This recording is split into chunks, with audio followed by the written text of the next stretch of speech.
I want you to go into that conference room. And I want you to see another portrait. My members know of this. It's of Washington crossing the Delaware. You all know the story. It happened on Christmas, 1776. There was no iPhone to take a picture.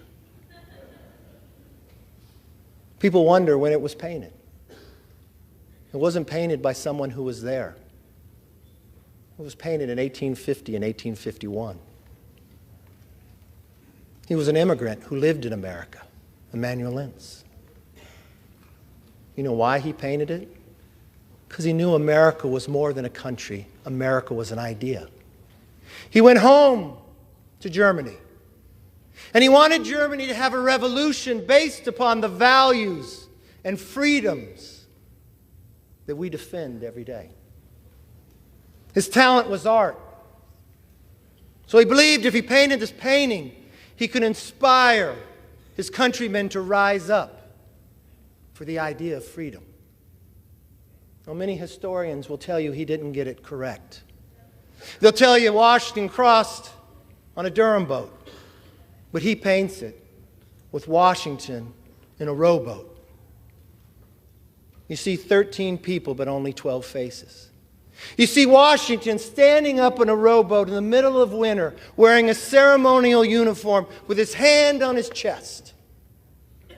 He looks so stoic. You would look at that man, you'd say, I'd follow him anywhere. You probably believe that he never lost a battle. But history would tell us at that moment, at that time, he had only lost. We had never won. You see, that was the night of our first victory as a nation when we surprised the Hessians. But when you look at that painting, don't look at Washington. I want you to look at who's in the boat. You see, the second rower in the beret, he's Scottish. The person directly across from him in the green, rowing in the exact same cadence, is an African American. You come down right to the middle in the red, the person who's rowing the strongest is a woman. And in the very back is a Native American. I don't know from a historic fact if they were in the boat that night, but to this young immigrant who had lived in America, that's who he believed would be in the boat. The second to last person is a farmer. He could be from Bakersfield, I'm not sure.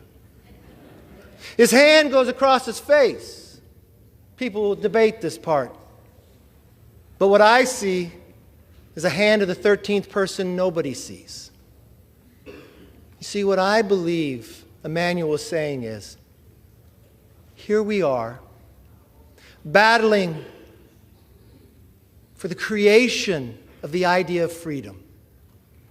That every individual is equal. Not a perfect nation, but striving to be a more perfect union. Having lost every battle against the greatest challenge with the strongest nation. Having lost them all, but willing to do it on our holiest of nights, with a hand reached out and asking if you would join us. That's as true today as it was then. If we let everybody in the boat, if we row in the same cadence together, there is no obstacle this body can overcome for this nation.